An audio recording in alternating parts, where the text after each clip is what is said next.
의심 많은 도마. 네, 안녕하세요. 의심 많은 도마입니다.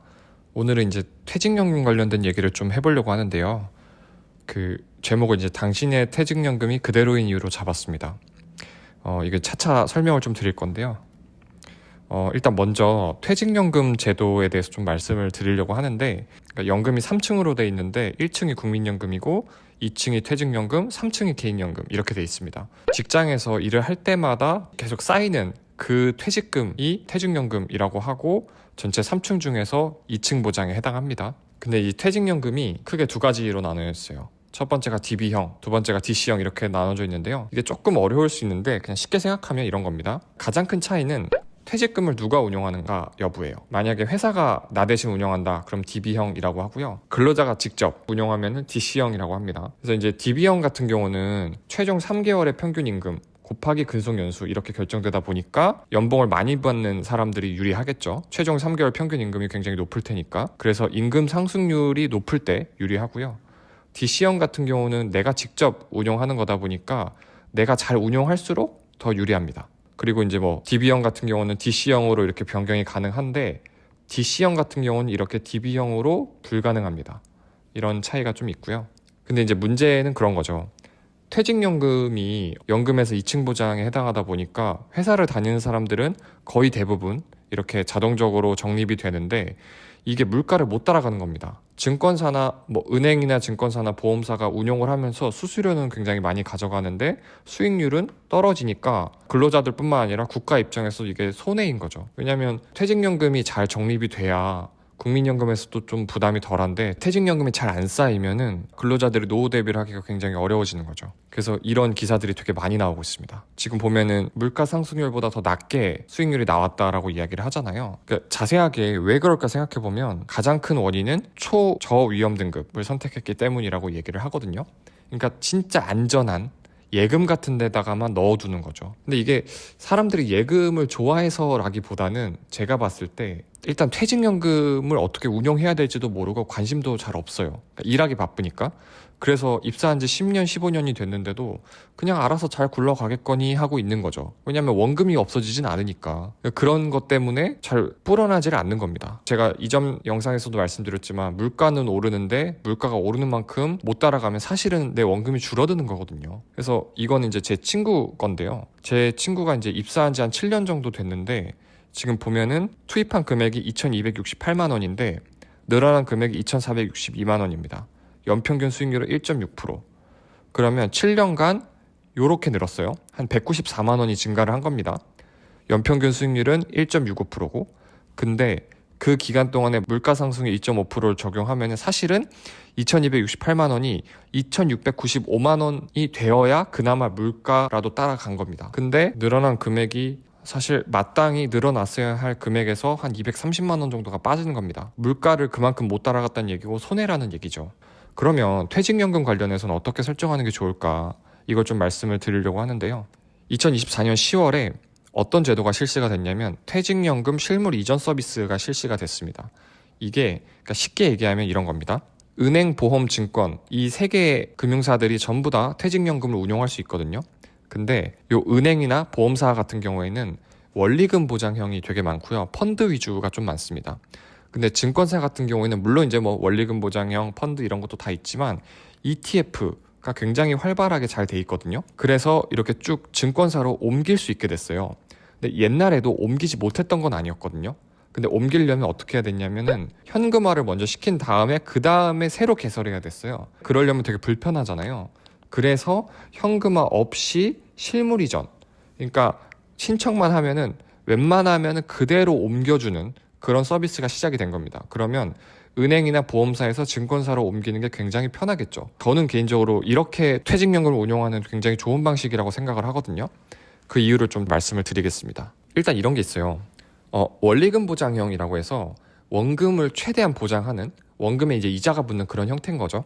주로 이제 은행에서 운용할 때 이런 식으로 운용이 많이 되는데 이게 뭐 나쁜 건 아닙니다. 왜냐하면 원금 손실이 없으니까요. 근데 이런 거는 3에서 5년 이내에 퇴직하는 경우에 퇴직금을 진짜 안전하게 지켜야 되는 경우에 바람직하죠. 근데 내가 한 20, 30년 있다가 퇴직을 해야 된다라고 하면은 굳이 그렇게 안정적일 필요가 없습니다.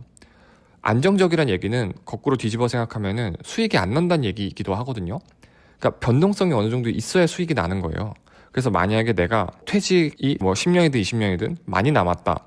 그러면은 주식에 투입하는 게 훨씬 더 기대되는 수익이 높은 거죠. 적립금이 변동되는 게 꼭 나쁜 게 아닙니다. 그래서 이건 이제 은행에서 운영하는 그런 옵션들 중에 이제 여러 개를 좀 갖고 왔는데요. 이게 지금 보면은 뭐 초저위험, 저위험, 중위험, 고위험 이렇게 위험별로 이렇게 쭉 나와 있는데, 즉 변동성이 높을수록 지금 보시면은 초저위험은 4%, 저위험은 15% 왔다 갔다, 중위험은 뭐 19에서 20, 고위험은 25에서 35% 왔다 갔다 하죠. 그만큼 수익률도 같이 높아지는 겁니다. 물론 하락장이 오면은 초저위험이 훨씬 더 손해율이 낮겠죠. 근데 어쨌든 변동성이 있어야 수익률도 있다는 겁니다. 그리고 우리가 또 알아야 되는 게 뭐냐면 펀드랑 ETF랑 조금 달라요.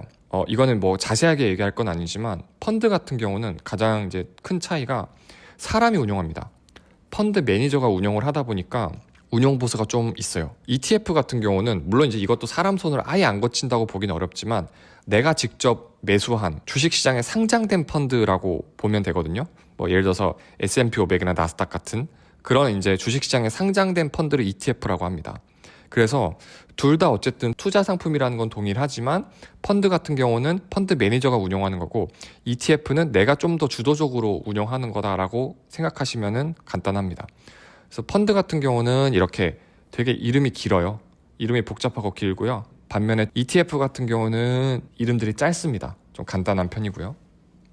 근데 가장 큰 차이는 뭐냐면요. 방금 말씀드렸듯이 펀드 같은 경우는 펀드 매니저가 운영을 하기 때문에 보수가 좀 비싼 편입니다.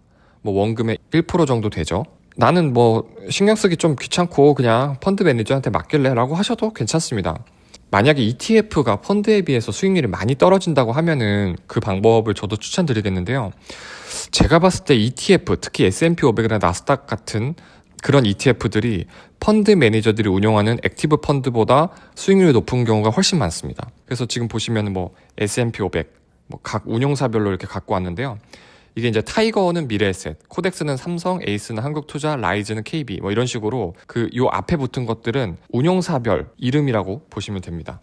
그래서 지금 총 보수 보면은 아까 1%에 비해서 굉장히 낮은 편이죠. 이것도 요새 막 경쟁이 붙어가지고 더 낮아지고 있는 그런 추세입니다. 그리고 뭐 한 가지만 더 추가하자면 이게 이제 은행 쪽에 퇴직연금을 맡기고 있는 분들 같은 경우에는 대부분 다 이렇게 펀드로 설정하게 좀 많이 돼 있을 거예요.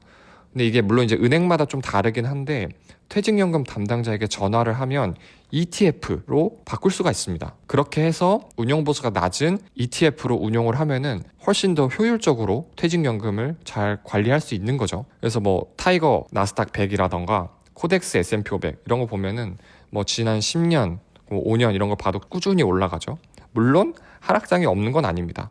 이렇게 시장이 안 좋으면은 떨어지기도 합니다.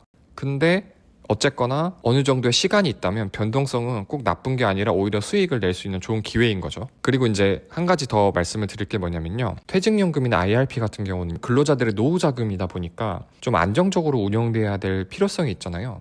그래서 주식형 같은 변동성 있는 위험자산을 70%, 안전자산을 30%로 구성하게 법으로 강제돼 있어요.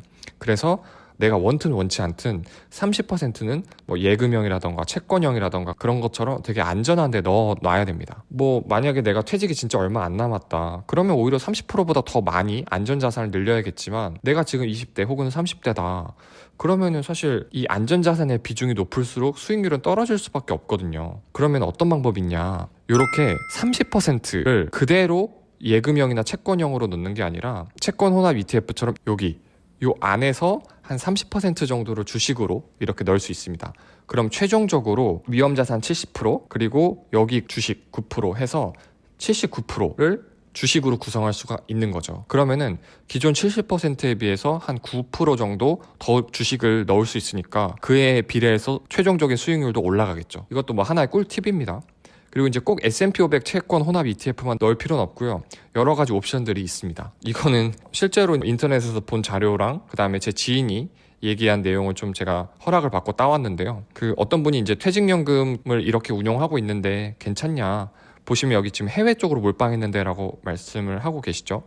1년에 한 20 몇 프로 이렇게 지금 나오고 있는 것 같은데 물론 이제 뭐 매번 이렇게 나오는 건 아니겠지만 변동성이 있기 때문에 수익이 나오는 겁니다. 그리고 이제 이 친구 같은 경우는 제가 앞에 소개했던 그 친구처럼 원래는 이제 원리금 형태로 퇴직연금 넣었던 친구인데 근데 이제 저한테 얘기를 듣고 이걸 이제 S&P 500이랑 나스닥으로 바꿨거든요. 그렇게 하니까 수익이 많이 늘어난 거죠. 이거는 영상을 찍는 오늘 카톡을 하면서 다시 이제 알게 된 건데 그 사이에 또 더 많이 불었대요. S&P 500이 계속 올라가니까. 그래서 어쨌든 초반에 잘 설정해두면 지금은 뭐 한 달, 두 달 동안 한 3, 40만 원 분 거지만 이게 20년, 30년 하면은 진짜 몇천, 몇 억이 될 수 있는 거죠. 그래서 미리 잘 세팅해 놓는 게 중요하고요. 그래서 정리를 하자면 일단 첫 번째, 실물 이전 제도를 활용하는 게 중요합니다. 근데 이게 실물 이전을 한다고 해서 전부 다 옮겨주는 건 아니고요. DB형은 DB형끼리, DC형은 DC형끼리, IRP는 IRP끼리 이렇게 되고요. 실물 이전할 때 제가 추천드리는 거는 은행이나 보험사보다는 증권사를 좀 활용하시라라고 말씀을 드리고 싶고, 그 다음에 원리금 보장보다는 주식 투자형을 좀 추천하고 싶습니다. 변동성이 꼭 나쁜 게 아닙니다. 그러니까 퇴직까지 어느 정도 기간이 남은 분들에 대해서 그렇다는 말씀이고요. 만약에 내가 뭐 퇴직까지 2년, 3년밖에 안 남았다 그러면 수익이 조금 낮더라도 원리금 보장형으로 가는 게 내 퇴직금을 지키는 데 유리하겠죠. 그리고 펀드보다 ETF를 말씀드린 이유는 운용 보수가 낮기 때문이다. 예, 이거 꼭 명심하시고, 마지막으로 안전자산 30%를 의무적으로 편입을 시켜야 되지만 단 이 안전자산 30%에서도 투자자산을 편입할 수 있기 때문에 그렇게 하면은 전체 100% 중에 79%를 주식형으로 운용할 수 있습니다. 그래서 이것도 꼭 기억하시라라고 말씀드리고 싶고요. 네, 어쨌든 저는 이제 연금 관련된 일을 쭉 하고 있고 주로 목회자들 연금을 좀 담당하고 있습니다. 그래서 혹시 퇴직연금이든 연금이든 그런 부분에서 좀 궁금하신 게 있으시다면 댓글을 남겨주셔도 좋고, 이렇게 제 휴대폰 번호를 전 항상 공개를 하니까 여기 이제 문자나 뭐 전화를 주시면은 제가 아는 선에서 최선을 다해서 말씀을 드리도록 하겠습니다. 네, 시청해주셔서 감사합니다.